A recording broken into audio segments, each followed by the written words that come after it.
బొమ్మను ఆదరించిన వాళ్ళే ఇప్పుడు ఆయనను అరెస్ట్ చేయడం ఎట్లా చూస్తారు ఏం చెప్తారు? ఒక సినిమా నటిగా, ఒక సినిమా మనిషిగా, ఒక సినిమా వాళ్ళ బాధకులు సాధకులు చూస్తున్నటువంటి లైవ్ లో చూస్తున్నటువంటి ఒక నటిగా నేనైతే మాత్రం హ్యాపీగా ఫీల్ అవుతున్నాను. ఎందుకంటే మాకు సినిమాలో పనిచ్చేది, సినిమాలో క్యారెక్టర్ ఇచ్చేది, మాకు డబ్బులు ఇచ్చేది, అన్నం పెట్టేది ప్రొడ్యూసర్ గారు, డైరెక్టర్ గారు. అది ఎవరైనా కానివ్వండి, రాజమౌళి గారే కానివ్వండి, పూరి జగన్నాథ్ గారే కానివ్వండి, త్రివిక్రమ్ శ్రీనివాస్ గారే కానివ్వండి, తర్వాత మన అనిల్ రావుపుడి గారే కానివ్వండి, బోయపాటి శ్రీను గారే కానివ్వండి, తర్వాత మన శేఖర్ కమలా గారే కానివ్వండి, గుణశేఖర్ గారే కానివ్వండి, ఇటువంటి డైరెక్టర్లు అందరూ ప్రొడ్యూసర్లను పట్టుకొచ్చి సినిమా తీసి మాకు పని ఇచ్చి, మాకు ఒక క్యారెక్టర్ ఇచ్చి, మాకు డబ్బులు ఇస్తున్న దేవుళ్ళు వాళ్ళు. అటువంటి దేవుళ్ళని వీళ్ళు ఇతను కొట్టాడు అంటే ఇతను అరెస్ట్ అవ్వడమే మాకు చాలా హ్యాపీగా ఉంది ప్రస్తుతానికి. ఎందుకంటే ఇతను అరెస్ట్ అయ్యి ఈ ఐబొమ్మని క్లోజ్ చేసుకుంటే, ఈ ఐబొమ్మ లాంటివి ఏవైనా కానీ వస్తుంటే ఇవి క్లోజ్ చేసుకుంటే మాకు పని దొరికిద్ది. మేము చేస్తున్న సినిమాలు థియేటర్లో ఆడతాయి. ఇప్పుడు థియేటర్లో ఎవరు రావట్లేదు. థియేటర్కి కూలి పని చేస్తున్నాడు, థియేటర్కి వెళ్ళలేకపోతున్నాడు. ఆ 400 500 ఉంటే శుభ్రంగా మా పిల్లలకి ఏదో ఒకటి వస్తుందిలే అని సర్దుకొని వెళ్ళిపోతున్నాడు. అటువంటి ఒక 100 రూపాయల టికెట్ పోయి ఇవాళ 500 1000 రూపాయలు పెడితే పేదవాడు ఏమని సినిమా చూస్తాడు? అదేంటండి అని మేము అడిగితే మా టెక్నీషియన్స్ ఏమని సమాధానం చెబుతున్నారు? పనిచేసేవాళ్ళు, మేడం ఒక్క రోజులోనే కొట్టేసుకుంటున్నారు మేడం. ఈ ఐబొమ్మ వచ్చి సినిమా ప్రపంచాన్ని ఇట్లా తల్లకిందులు చేసేసింది. ప్రతి ఒక్కడు థియేటర్కి రావాల్సిన ప్రతి ఒక్కడు ఇంట్లో కూర్చొని సినిమా చూస్తూ, వాడు రాకపోయింది కాకుండా తల్లిదండ్రులని, కడుపును పుట్టిన పిల్లల్ని మొత్తాన్ని కలిపి ఇంట్లో కూర్చొని సినిమా చూపిస్తుండే ఇంకా థియేటర్కి వచ్చి సినిమా చూసేది ఎవరు? థియేటర్లో సినిమా ఎక్కడ అమ్ముకోవాలి మేము? టికెట్ రేట్లు ఈ ఐబొమ్మ లేకపోతే అసలు టికెట్ రేట్లు పెంచరు కదా. ఈ ఐబొమ్మ వచ్చిన దగ్గర నుంచి టికెట్ రేట్లు పెరుగుతున్నాయి, లేకపోతే టికెట్ రేట్లు పెరిగే అవకాశాలు లేవు. ఇంతకు ముందులో ఏం పెరగలేదు టికెట్ రేట్లు. ఈ పుష్ప 1 దగ్గర నుంచే ఫస్ట్ పుష్ప వచ్చింది కదా సినిమా, అక్కడ నుంచే నేను టికెట్ రేట్లు పెంచడం విన్నాను. అంతకు ముందు టికెట్ రేట్లు పెరగలేదు. అంతకు ముందు థియేటర్లోకి వెళ్ళి మేము కూడా సినిమాలు చూసాం, మేము కూడా సినిమా ఎంజాయ్ చేసాం. థియేటర్లో చూస్తేనే సినిమా ఎంజాయ్మెంట్ ఉంటుంది. ఏంటంటే ఆ ఈలలు, ఆ గోలలు, ఆ పేపర్లు, ఆ హీరో ఫైటింగ్లు వచ్చినప్పుడు, ఈ హీరో కనపడినప్పుడు ఆ పేపర్లు ఇసిరేయటాలు, ఇవన్నీ ఎలా ఉంటాయంటే ఒక థ్రిల్లింగ్ ఉంటుందన్నమాట, ఒక ఆనందం, ఒక ఎంజాయ్మెంట్ ఉంటుంది థియేటర్లో చూస్తే. ఇంట్లో కూర్చొని టైంలో వారం రోజులకే ఓటీటీపీలకు అమ్మేసుకుంటున్నారు అని అంటున్నారు. దాని గురించి ఏం చెబుతారు మీరు?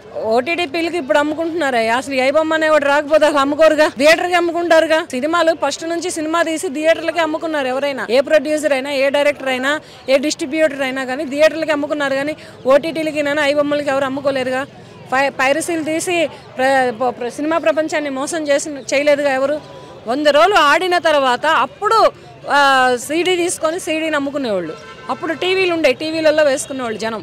అప్పుడు సినిమా జ్ఞాపకం వస్తే, అరే ఆ సినిమాలో ఆ హీరో అలా చేశాడు, ఈ హీరోయిన్ ఎలా చేసింది, హీరోయిన్ ఫాదర్ అలా చేశాడు, ఇవన్నీ గుర్తుకొస్తే సీడీ పెట్టుకొని సీడీలో చూస్తూ కుటుంబ సభ్యులందరూ ఎంజాయ్ చేసేవాళ్ళు, ఒకటే సినిమా చూసేవాళ్ళు. అలాగే ఇప్పుడు ఒకటే సినిమాకి థియేటర్కి వెళ్ళాలి అంటే దగ్గర 7-8 అవుతున్నాయి ఒక ఫ్యామిలీ, 4 వెళ్ళాలంటే. మరి 4 వెళ్ళాలంటే 7-8 అంటే ఏ పేదవాడు వెళ్తాడు థియేటర్కి? ఈ ఐబొమ్మ అనేది రాకపోతే 2000లోనే 4 వెళ్తారు కదా సినిమాకి. 2000 కాదు, 1000 రూపాయల్లోనే వెళ్తారు కదా 4. ఎవడు సంపాదించుకున్న 250 తోడు వాడు వెళ్తాడు. సవాళ్ళు విసిరాడంటే ఇంతకు ముందల మీరు కనుక నన్ను కనుక నా ఐబొమ్మను కనుక ఆపితే మీకు ఏవో బయట పెడతానని. ఇప్పుడు పెట్టమని చెప్పండి బయట.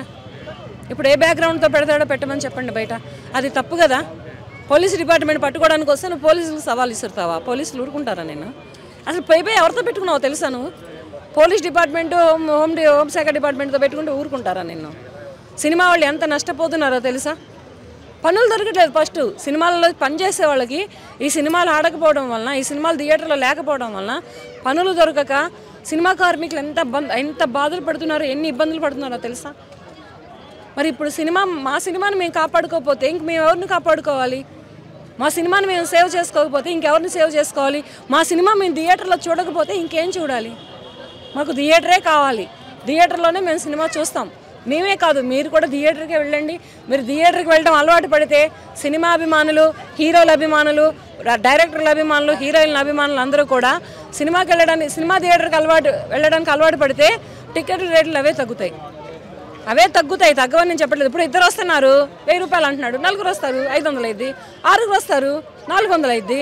ఇలా టికెట్ రేట్లు తగ్గితే ఒకప్పటిలా 50 డేస్ 100 డేస్ మూవీ కూడా ఆడుతుంది. 100 డేస్ మూవీ ఇప్పుడు ఎన్ని రోజులు ఆడుతుంది? 1 వీక్ ఎగిరిపోతుంది థియేటర్లో. 100 days సినిమా ఆడిందంట వెనకటి రోజులలో. అబ్బా ఏం చూసేవాళ్ళు. ప్రేమాభిషేకం 1 year ఆడింది.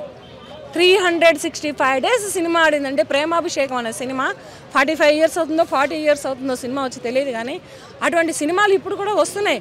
కుటుంబ కథా సినిమాలు వస్తున్నాయి, ఏంటివి క్రైమ్ కథా సినిమాలు వస్తున్నాయి, కామెడీ సినిమాలు వస్తున్నాయి. ఇవన్నీ థియేటర్కి వెళ్ళి చూసేవాడేడి. థియేటర్కి వెళ్ళి చూస్తేనే సినిమా అనేది ఏంటి అనేది అర్థమవుతుంది. అడుపోతా పొయ్యి మీద వెళ్ళి పోపేసి మళ్ళీ ట్యాప్ దగ్గర కూర్చొని టెక్నాలజీ పేరుతో మళ్ళీ ఇలాంటివి పుట్టుకొస్తే ఏం చెప్తారు మరి? అందుకనే ఇప్పుడు దొరికాడు కనుక, హైదరాబాద్లో దొరికాడు కనుక, తెలంగాణ రాష్ట్రంలో దొరికాడు కనుక ఇక మీదట ఇటువంటి ఐబొమ్మ అనేది పుట్టాలి అన్నా, ఇటువంటి ఐబొమ్మలను మళ్ళీ ఎవరన్నా చెయ్యాలి అన్నా వెన్నులో వణుకు పుట్టాలి. వాళ్ళ ప్యాంట్ తడిచేలాగా ట్రీట్మెంట్ ఇవ్వాలి వీళ్ళకి. ఓకే మేడం, ఇంకొక క్వశ్చన్. ఇప్పుడు మధ్యలో ఉన్న పాప్కార్న్లు కానీ థమ్స్అప్లు కానీ బయట 10 రూపాయలు ఉంటే లోపల 100 రూపాయలు అమ్ముతున్నారు అక్షరాల.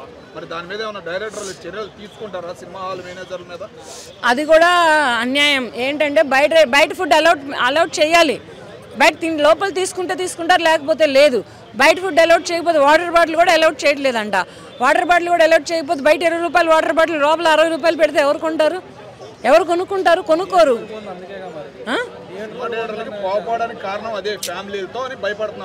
అందుకనే నేను కూడా వాటర్ రేట్లు కూడా తగ్గించాలి. ఫస్ట్ టికెట్ల రేట్లు, తర్వాత స్నాక్స్, వాటర్, కాఫీ, టీ ఈ రేట్లు కూడా తగ్గితే అప్పుడు జనాలు అనేవాళ్ళు సినిమా ప్రేమికులు సినిమా థియేటర్లోనే సినిమా చూస్తారు. ఫస్ట్ ఈ ఐబొమ్మ క్లోజ్ అయితే ప్రేక్షకులు సినిమా థియేటర్కి వెళ్తారు. సినిమా థియేటర్కి వెళ్తే టికెట్లు తగ్గుతాయి, స్నాక్స్ రేట్లు తగ్గుతాయి.